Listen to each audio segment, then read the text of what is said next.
Welcome to Talking Points. My name is Dr. Stephen E. Gardner, and I want to welcome you to another series that we're going to begin here on Talking Points.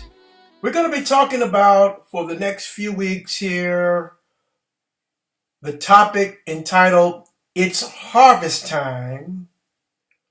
What time is it for you? We're going to be doing a discourse on times and season for personal reflection. So today we're going to do a part one, which is going to kind of give us an overview or an introduction as to where we possibly could be going here with the topic of harvest time. Let's delve right into today's lesson. I want to come first of all from Ecclesiastes chapter 3, verses 1 through 8 in the New Revised Standard Version. And my underscored topic is, there is a season for every human and a time for everything. There is a season for every human and a time for everything. So that is the idea that these first 8 verses imply. Well, let's see what these verses have to say. For everything there is a season and a time for every matter under heaven. A time to be born and a time to die. A time to plant and a time to pluck up that which is planted. A time to kill and a time to heal. A time to break down and a time to build up. A time to weep and a time to laugh. A time to mourn and a time to dance. A time to throw away stones and a time to gather stones together. A time to embrace and a time to refrain from embracing. A time to seek and a time to lose. A time to keep and a time to throw away. A time to tear and also a time to sow. A time to keep silent and a time to speak. A time to love and a time to hate. A time for war and a time for peace. So we can see there are a lot of contrasts here in Ecclesiastes 3, 1 through 8. And I'm sure that you've probably read this before. And this particular poem really gives us this whole concept that there is a season and a time for everything. Well, let's define season. In the Webster's Collegiate Dictionary, the word season has several implications. Number 1, a season is a time characterized by a particular circumstance. For example, we're in a season of religious awakening, like a revival. It's also a suitable or natural time or occasion. It can also be an indefinite period of time or for a while. Secondly, it is a period of the year characterized and associated with a particular activity or phenomenon. For example, hay fever. It's also a period associated with some phase or activity of agriculture, as growth or harvesting. It is a period in which an animal engages in some activity, such as when we see, depending upon what region you live in, but when I lived in the Midwest, that every year we would see these birds migrate south where it will be warmer. So migrating or mating, there's a time for that.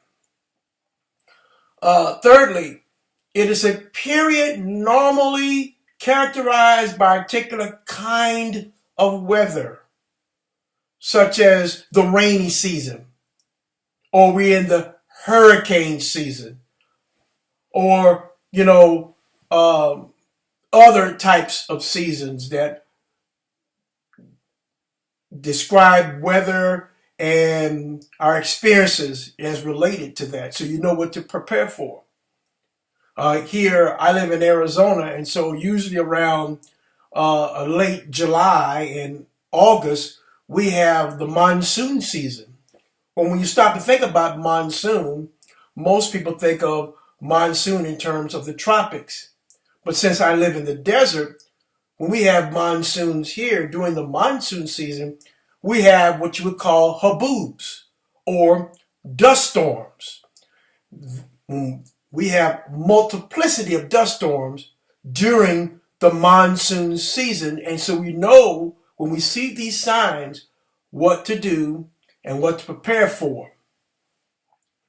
Also, a season is a period marked by special activity, especially in some field. For example, if there's a tourist season or hunting season, a lot of hunters are getting their tags to go and hunt deer this time of year. Or if there may be a particular region by which you have more tourists to come in because of the weather. That's a tourist season. And season is also defined as a period in which a place is most frequently, in which a place is most frequented. And lastly, or it could be one of the 4 quarters into which the year is commonly divided. For us, we would say simply this: winter, spring, summer, and fall. Those are all seasons. And it could be a time of a major holiday. So that's an example of what Merriam-Webster has to say about this word we call season. But what are some of the biblical and theological explanations for the word or the term season? It comes from 2165 in the Strong, and that word is zeman. And that word is appointed time. So the word season in the Strongs has the idea of appointed time.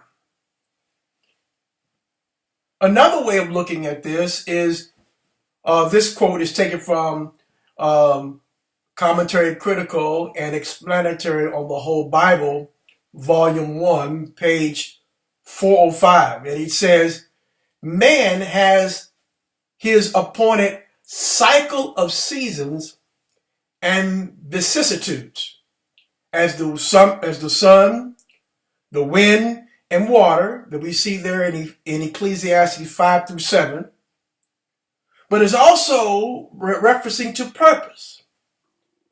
And there is a fixed season in God's purposes. For example, he has fixed the time when a man is to be born and a time in which a man is to die. So there is a lawful time for man to carry out his purposes and inclinations. It's harvest time. And what time is it for you? Some other biblical definitions and theological explanations are these. One particular writer stated that there's a thesis associated with Ecclesiastes chapter 3. And the thesis is stated right here. Solomon said, there is a time for every activity under heaven. And by the word activity, Solomon meant people's deliberate willful acts.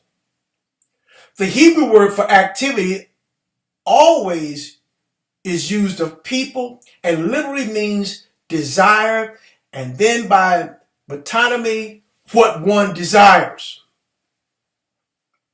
For these willful acts, people are held accountable. The reference there is Ecclesiastes 3:17. And each activity, wrote Solomon, has its proper time or point in time and season, that is, duration. So let's look at the illustration of this particular thesis, beginning at verse 2 through 8.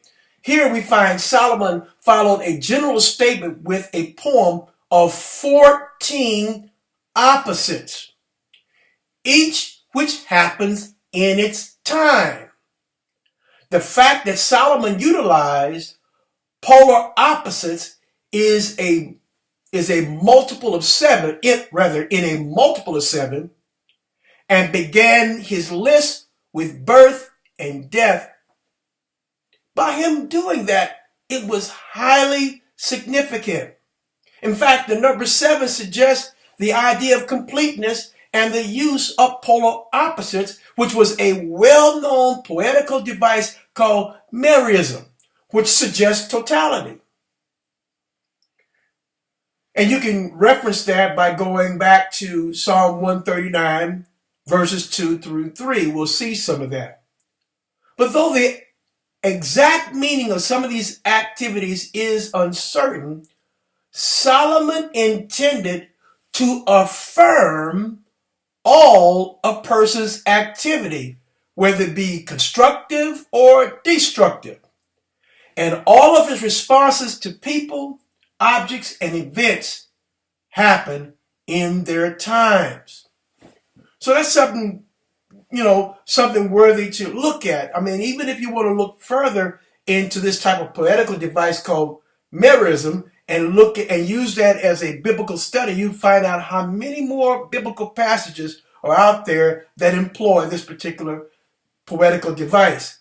But for our purposes, we're trying to draw from the biblical definitions and theological explanations that will help us get our mind wrapped around the term season. So let's delve a little bit further. This is taken from another commentary, and it says, in reference to verse 1, to everything there's a season and a time to every purpose under heaven. Now notice, season and time are rendered by the Septuagint as kairos and chronos. I'll say it again. Season and time are rendered by the Septuagint. That's the terms, that's the abbreviation you see there with LXX, means Septuagint, which is basically the Greek translation of the Old Testament. So whenever you see season and time, it is referring in the Septuagint as kairos and as chronos. The word for season, zeman, denotes a fixed, definite portion of time, while eth, or time, signifies rather the beginning of a period, or is used as a general appellation.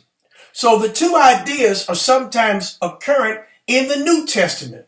So let's look at a couple of passages out of the New Testament and see how seasons and time, or kairos and chronos, are employed.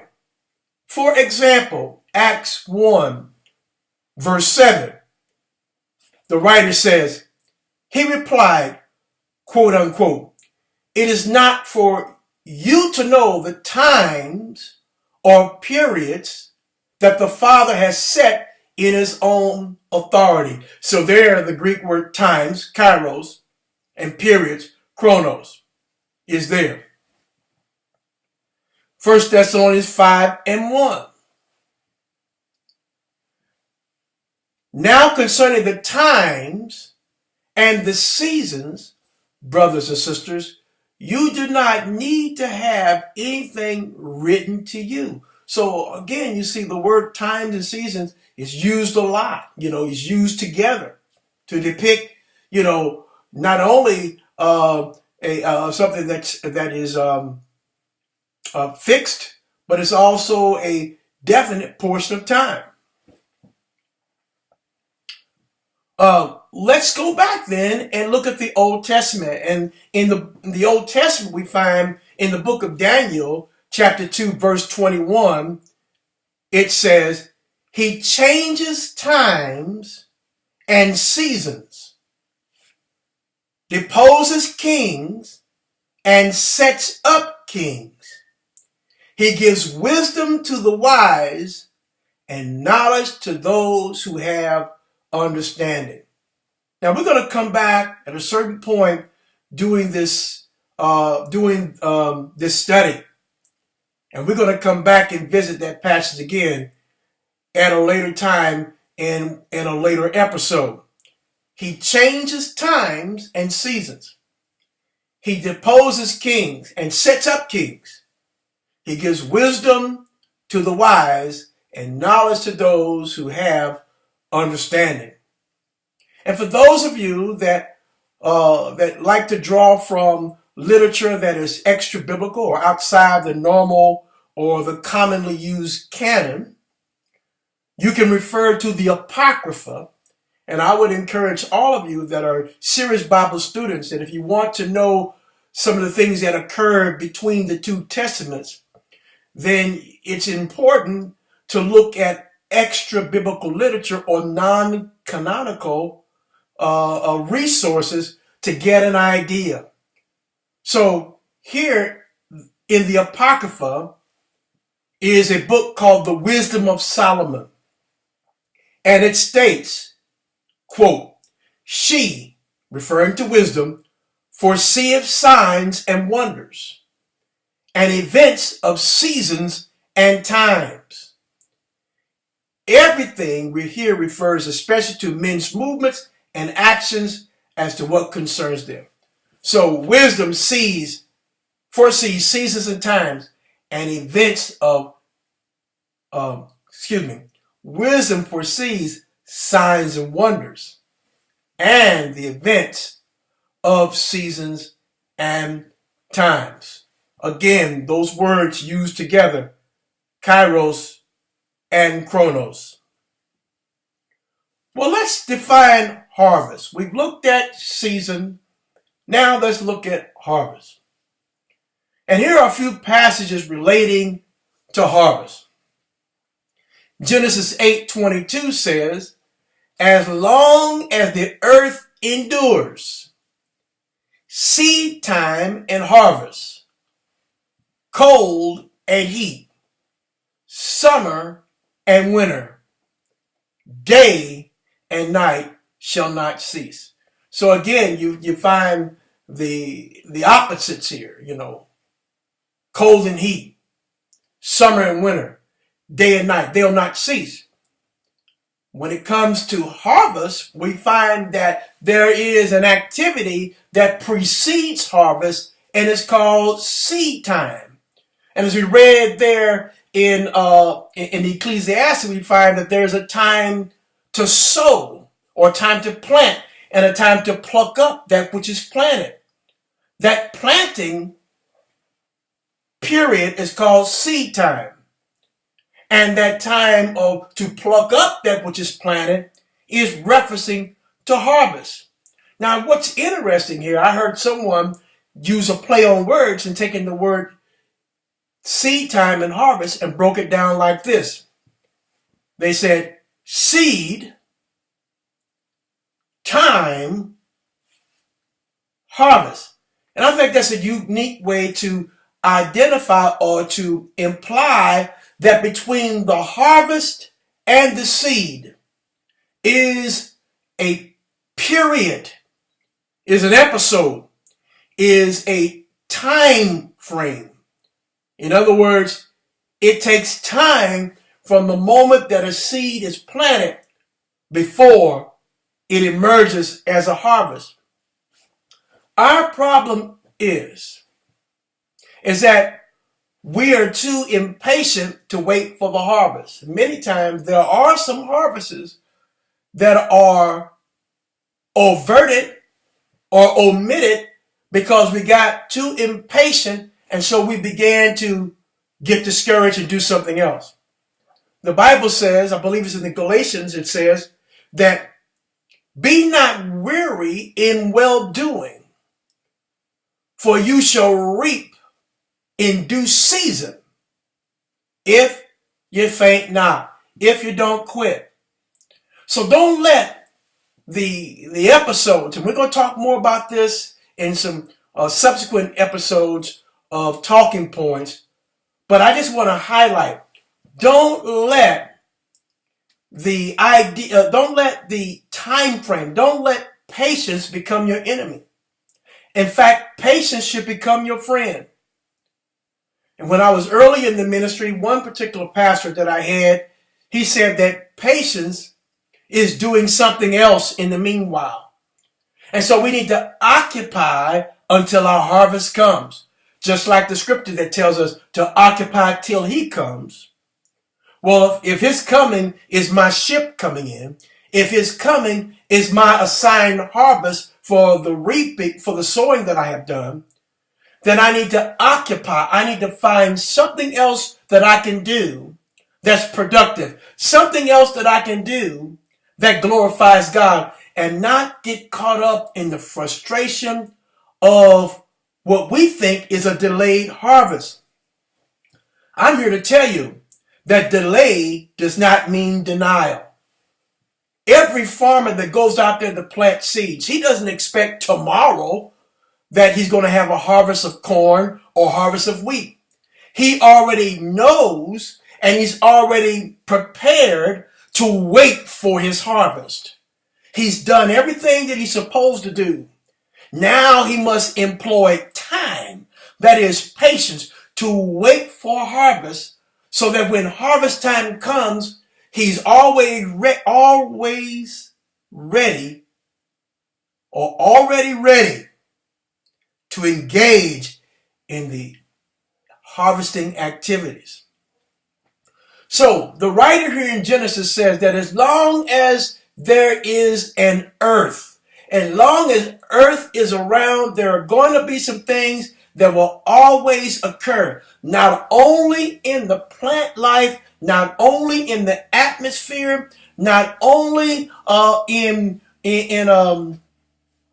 the correlation between night and day, not only between the correlation between seasons of hot and seasons of cold, but as long as there is seed time and harvest in the earth, for everything else governs themselves according to it, then there's a message in there for me on a personal level, in personal reflection, and that is God has an assigned harvest for you and me. But prior to that assigned harvest is a time by which we sow seed, where we plant and wait for the assigned harvest that God has for us. Well, let's look at what Exodus chapter 34 verses 22 says. You shall observe the festival of weeks, and the first fruit of the wheat harvest, and the festival of ingathering at the turn of the year. And this is something that still goes on and still occurs according to the Hebrew calendar. Luke chapter 2, or rather Luke chapter 10 verse 2 says, he said to them, the harvest is plentiful, but the laborers are few. Therefore ask the Lord of the harvest to send out laborers into his harvest. So the idea here is that there's a harvest out there, but there's a harvest that belongs to the Lord, and a harvest that we are called to participate in, that requires laborers. And when Jesus made this statement, it identifies that what? That there were very few laborers to engage in the harvest. John 4, verses 34 through 38 also gives us another rendering by Jesus. And I really like this one in particular. And Jesus said to them, and this is after he had met the woman at the well. This is after he read her mail.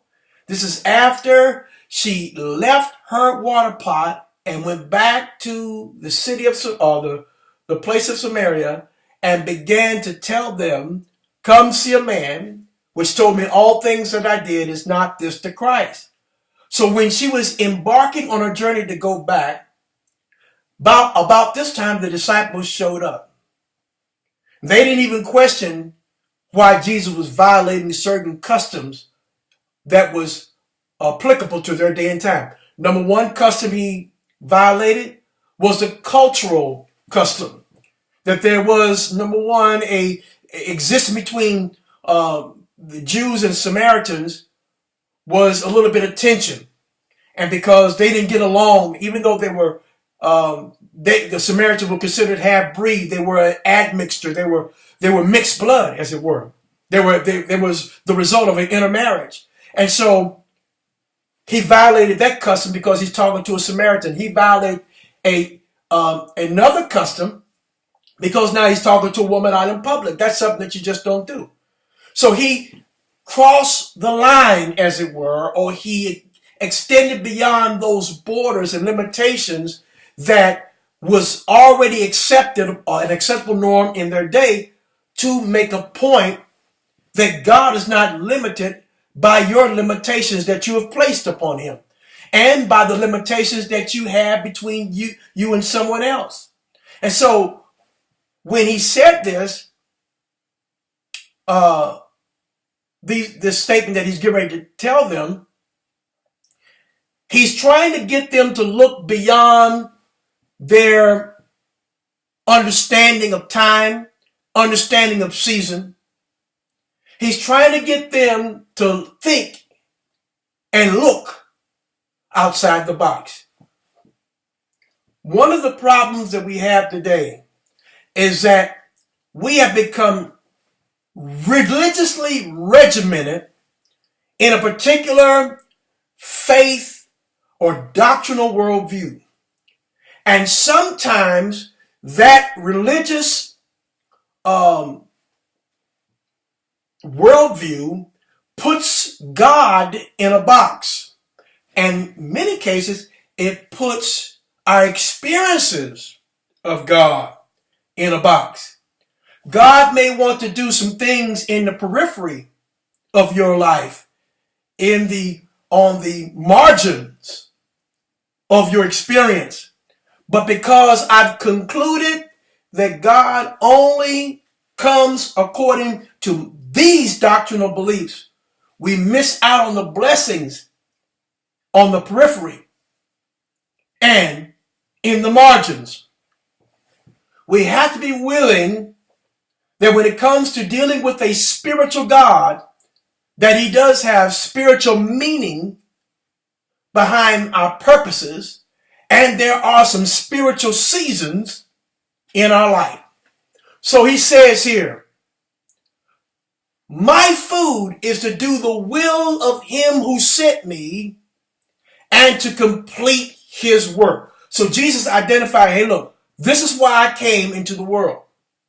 I came here because I was sent, and my job is to complete what I was sent to do. And then he tells them, do not say 4 months more, then comes the harvest. But I tell you, look around you and see how the fields are ripening for harvest. And he goes on to say, the reaper is already receiving wages and is gathering fruit for eternal life, so that the sower and the reaper may rejoice together. For here the saying holds true, one sows and another reap. I sent you to reap that for which you did not labor. Others have labored, and you have entered into their labors.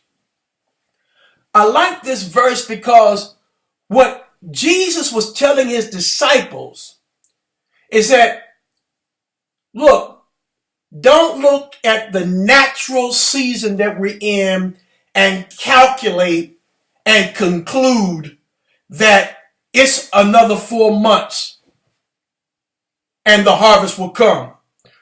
I'm trying to open your eyes up to see that I'm talking about a different kind of harvest. A harvest of people. That I have planted the seed in this woman. And she is being sent as a seed to go back to Samaria. So that in a few short days, I'm going to start reaping, and we're going to start reaping the harvest that I planted through the woman. And so he was talking about a harvest associated with people. Well, if you read the story a little bit later, guess what happened? She had gone to the city. She told the men, come see a man that told me all things that I did. Is not this the Christ? She was a seed.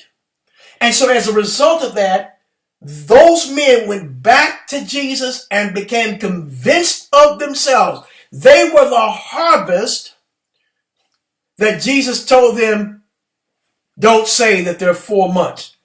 Look around, for the fields are white, all ready to harvest. And as you can go on and read in the book of Acts, we find that a church was planted there, when they went down. I think Philip went down there preaching about Jesus and demons coming out of people. People are getting healed. So, there was some fruit that was to be reaped from Samaria. Those Samaritans were the harvest that Jesus was referring to. Well, let's define harvest a little bit further. And so here in the Webster's Dictionary, it says that harvest is the season of gathering in agricultural crops. Secondly, it is the act or process of gathering in a crop, a mature crop, as of grain or fruit, or it's considered a yield. It is also the quantity of a natural product gathered in a single season, like deer harvest or ice harvest. And 4, it's an accumulated store or productive result, like a harvest of revenue.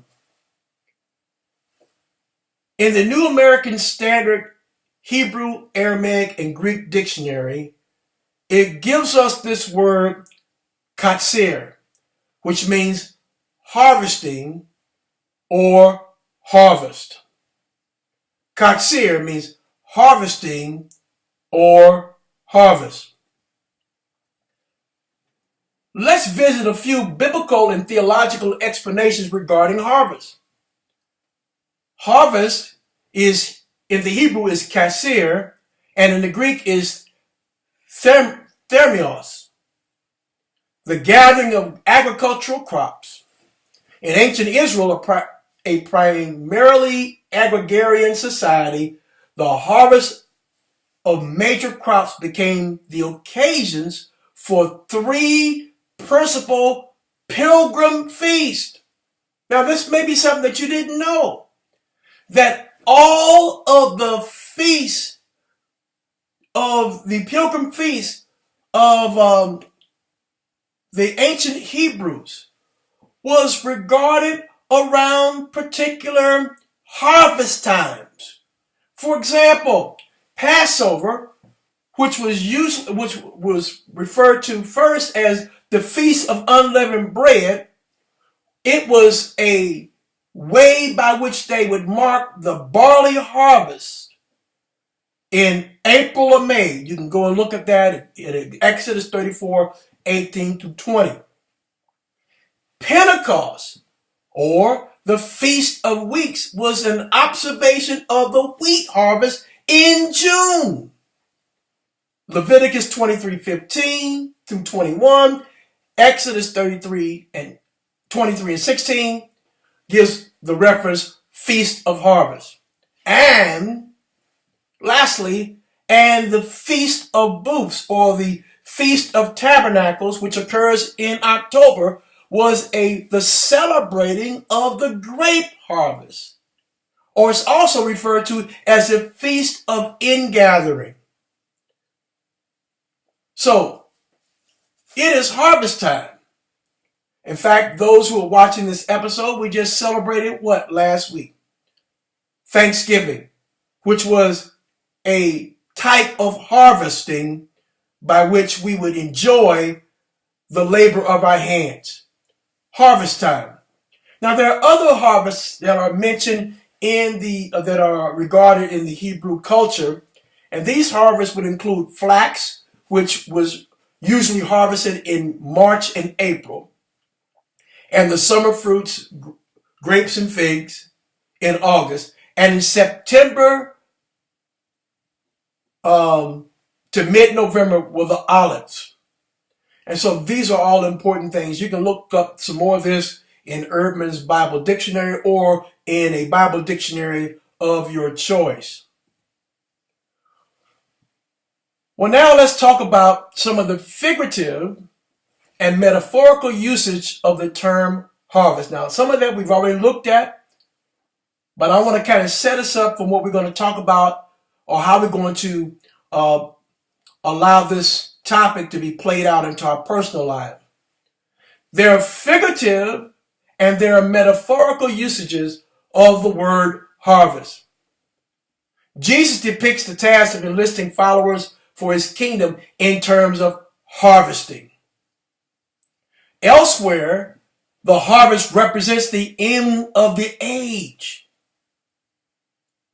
And then we find some frightful implications of a ruined harvest to underlie a portrayal of divine infliction. And it's also noted in Joel 3 and 13 as the dreaded day of the Lord. When we talk about metaphorical usages of the word harvest, it takes on a positive sense from Jeremiah, which refers to Israel as God's first fruits of harvest. In the New Testament, believers may sow and reap a spiritual harvest. However, most usages allude to judgment. The prophets indicate that the Lord destroyed the harvest in judgment. And as the God of harvest, the Lord speaks and takes it away, according to Hosea 2 and 9. In fact, Israel herself becomes a harvest, Hosea 6 and 11. And Jesus described the last judgment in a parable about the harvest. So the Jews of his day understood the connection between harvest and judgment. Judgment is the focus again in the words of the angel in the book of Revelation, chapter 14, verse 15. Well, I trust today that you have received a blessing by this overview or introduction to harvest time. And truly it is harvest time.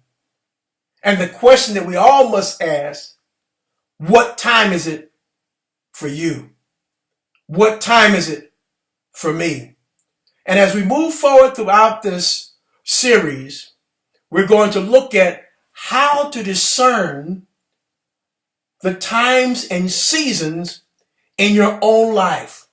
We're going to understand the God of arithmetic, that God is just not in the business of production, which is increase, but he's also in the business of reduction and the business of reflection and the business of rest. And all of these are associated with the experience of harvest in your own life. We're going to delve some more into this next week. So come back again next week as we do a part 2 of It's harvest time.